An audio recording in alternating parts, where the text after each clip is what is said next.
What an honor to be here. It's such exciting discussions, and um, I'm humbled to come from here in East Hawaii Island, very rural communities. I think a lot about human behavior. Again, my name is Scott Laursen. I'm a climate adaptation extension specialist with PICASC, and I have been for a little over 10 years. And thinking about human behavior, and we've talked a little bit about that already in the previous discussions, you'll see some linkages. And so I thought one way to share that is to talk about my behavior. And one of the core to my professional path has always been to be regularly immersed in the natural world, and equal to that has been to develop and foster genuine connection or meaningful relationships.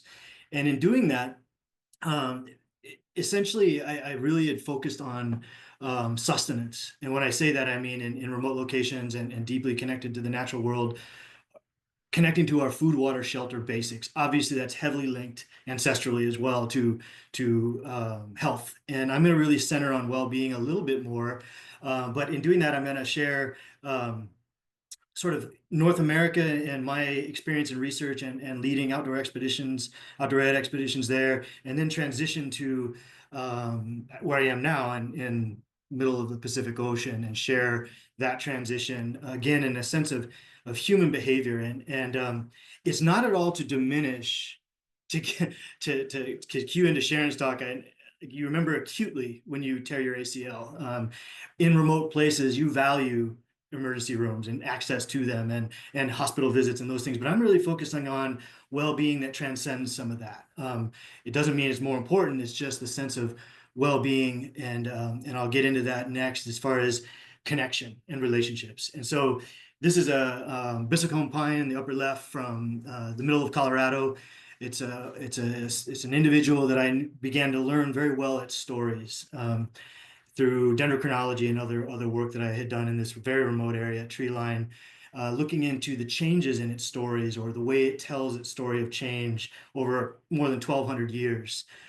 This species, this individual has been alive, and it put me in a place of understanding my place, how small it is, and how, for me, that's where I felt most alive. So getting back to that connection to nature and sustenance, I followed it in a human behavior way because it's where I felt most alive, and I'm doing that to this day. In the bottom right, I should say the linkage from the left to the right is that's one of the best mentors I've ever had. It's a black lab mutt, again linking to Sharon's talk, um, and also the greatest hunter I've ever known.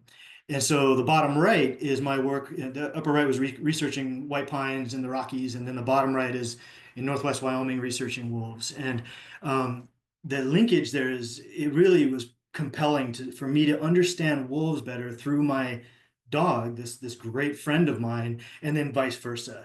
And particularly in the sense of sustenance, of food and hunting and watching and being, particularly in the winter with wolves, trained me much more deeply and truly to connect to place, sure, but pragmatically to find food successfully. And so this is David Abram wrote a book that was really powerful in 1996 called Spell of the Sensuous. And it really was a game changer in literature of essentially he's saying we are only human in as much as we are connected to more than human. In other words, if we're not connected to nature, we're missing our capacity in a psyche sense, the development of our psyche. And so going further, at that time, this is again all the about 2000s in Northwest Wyoming. And at the same time, I was engaging outdoor education as research in leading short week-long small group expeditions, but I was also hunting and using my botanical skills with a friend of mine, a non-blood brother named Kevin, and we'd go up into, say, 10,000 feet, applying our knowledge of ecosystems. And we start in the low areas, digging yampa root, going up to a range of berries up elevation in the fall, and then we transition to small game hunting and deer, and we'd stay out there in the sense of not having refrigeration, we're not packing out anything. We're preserving the food in place. And that's Doug Fir tea I'm drinking in the upper left. And the idea here is this is bear country. So it's a certain heightened awareness in Northwest Wyoming when you are doing these kinds of things. And I found that not only was I most alive in these situations, I saw my own horizons much better in a way of pursuing my professional development of connection to place. And so, oops, I think I Yeah, whoops. Oh, so moving north in Alaska, again, the mid 2000s by this point and late 2000s, um, it's the relationships across the operators in these week-long, in this case, it was 2 week-long expeditions across global cultures. It was World Wildlife Funds send their clientele across all kinds of cultures, and we would link up in these small groups of, say, 6 to 10 people that we build a team, and that team was embedded deeply within boat captains, float planes, and establishing trust there is fundamental because when things go south, and they will, you got to be ready and you have to have open communication. And I don't mean just with the human components. And so this is a fascinating way to engage human behavior at more of an extreme as you're furthering north in North America and latitudes. And at the same time, the species that I was used to in Northwest Wyoming were vastly different in the same. They're the same species, right? The coastal grizzly, the coastal brown bear versus the grizzlies of Yellowstone, but they function totally differently. And if I'm an omnivore and I'm thinking of sustenance, that's an omnivore. And most everything they eat seasonally, even though it's very different from the interior bears of Alaska or the grizzlies in Yellowstone, I can eat mostly what they can. It's an amazing connection to reconnect to in these ways across species in different ecosystems. But again, the human element is where I found myself most situated. In working with people that generationally have been engaged in these areas was amazing. That's a very rugged cabin of a very rugged woman connected to place. It's Geraldine Lucas from the early 1900s. That's Kevin and I again with some of the clothes that we tanned from our hunting endeavors. But that's Peter and Mary, good friends of mine from Rankin Inlet on Hudson Bay. And that's Peter in the right doing a drum dance while Mary is chanting. And we're in a small structure built of essentially bearded sealskin hut. And amazing to see much more deeply, not only into generational connection to place and survival, well-being, et cetera, and adaptation, but therein to find myself more deeply. And so as I go further north, again, the bear ecology totally changes with polar bears. It's vast, open expanses.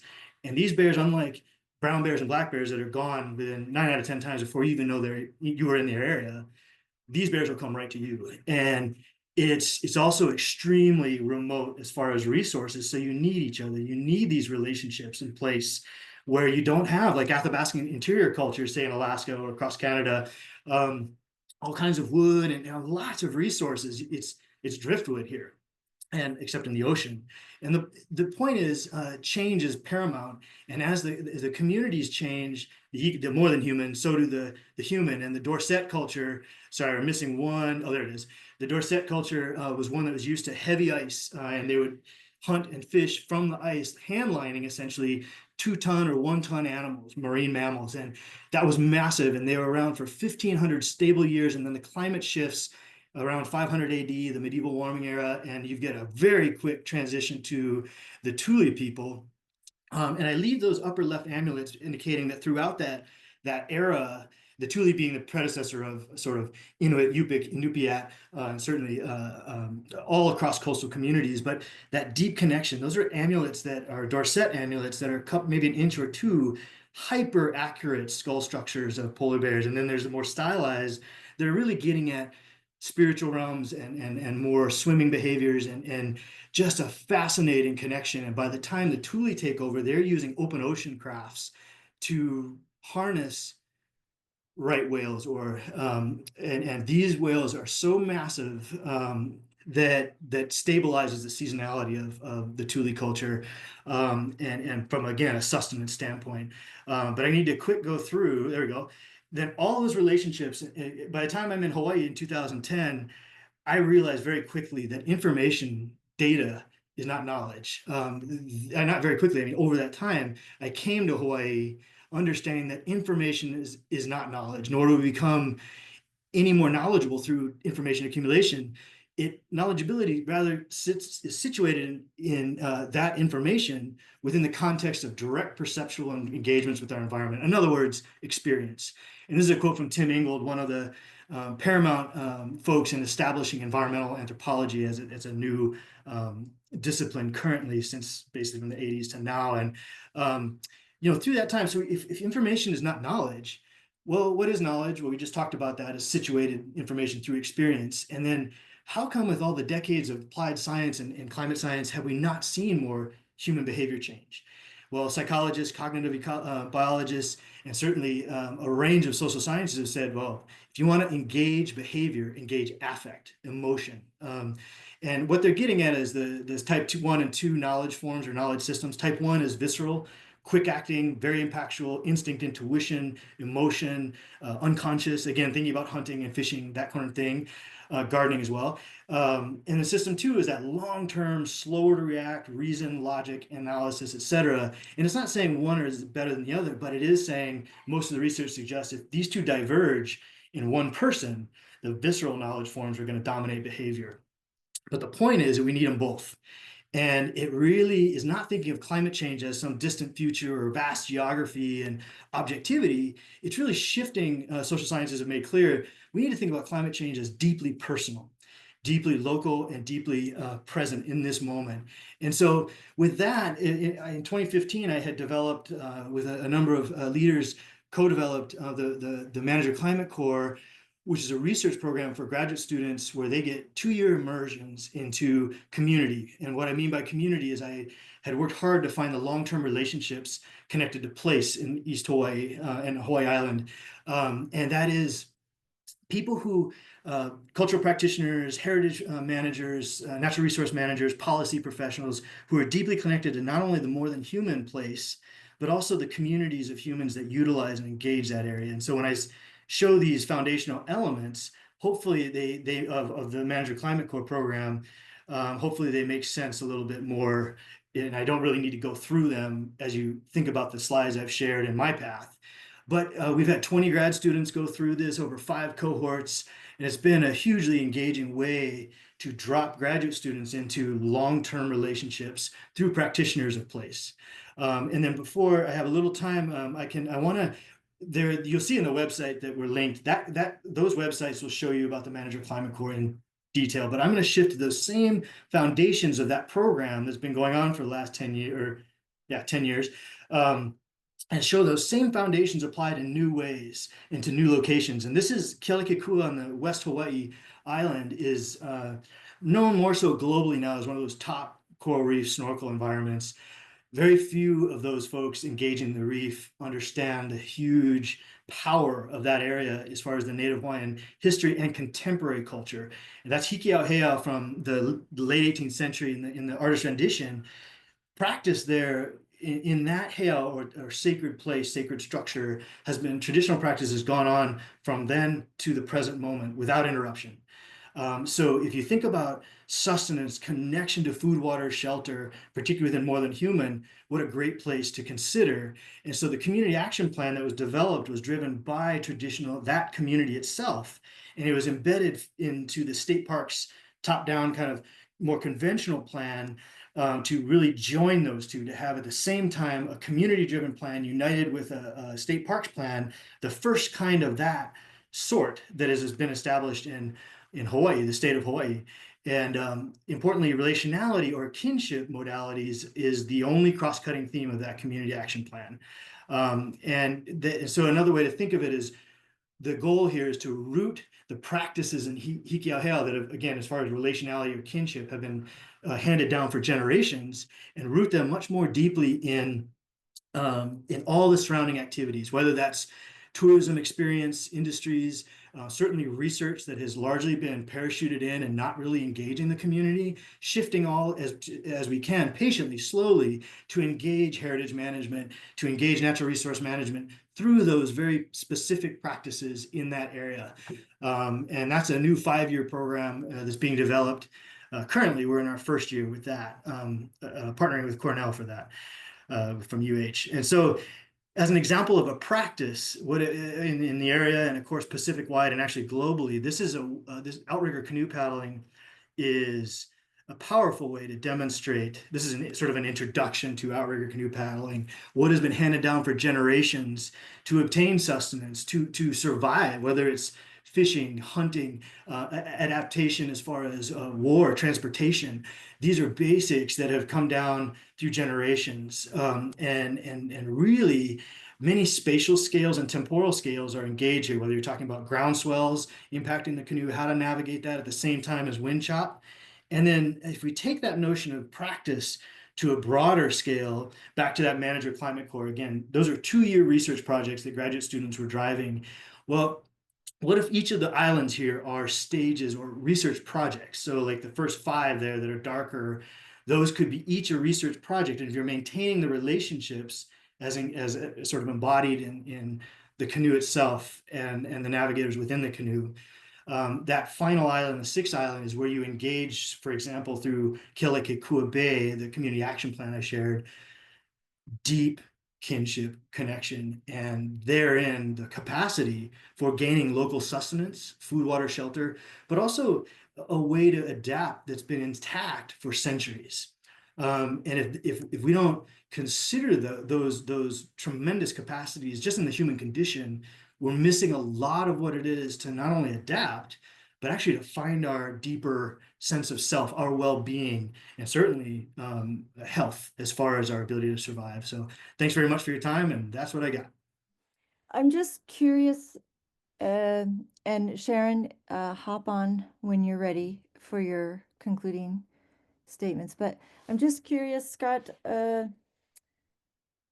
you're taking in this relationality, um, it's a very organic relationality and one that I personally can understand and relate to. But we are entering into this incredible abstract moment of artificial intelligence, which is still, you know, 2 degrees of separation from whoever generated the basis for which the AI is going at. But um, how are you thinking about incorporating or or informing that trajectory in that direction, right? How are we going to sort of integrate this massive ecosystem thinking, corporeal thinking, with these database, AI-based formulas for understanding the bigger picture, right? They're 2 different ways, and I'm just curious how you're thinking about how we can. I tried to give an example of how I didn't mention too much of the research I'm involved with and have been for decades. I didn't focus on that as much as engaging that research and largely in place. And so that's one of the things I'd say is, I'm talking about remote wilderness experience, sustenance, and building shelter in that way. But no less is this applied with local sustenance in a garden, at a backyard garden or a front yard garden. And the more that we're in it, engaging the senses, like in the sense of I mentioned with David Abrams' Spell of the Sensuous, that's just as paramount. And particularly when global supply chains are in question and we're talking about massively unsustainable connectivity globally in relation to carbon and budgets. And it's a natural to maintain those pathways to connect to place more and more.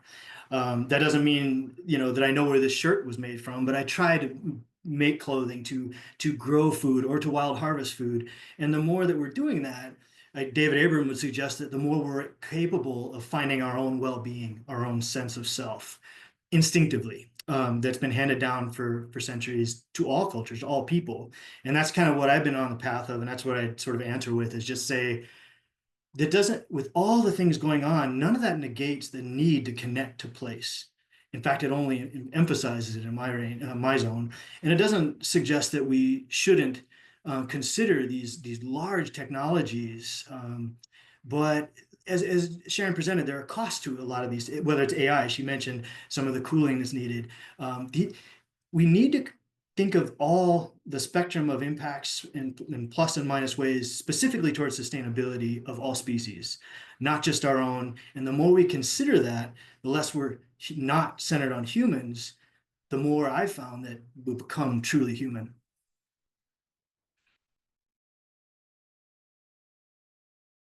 This has been a production of Cornell University, on the web at cornell.edu.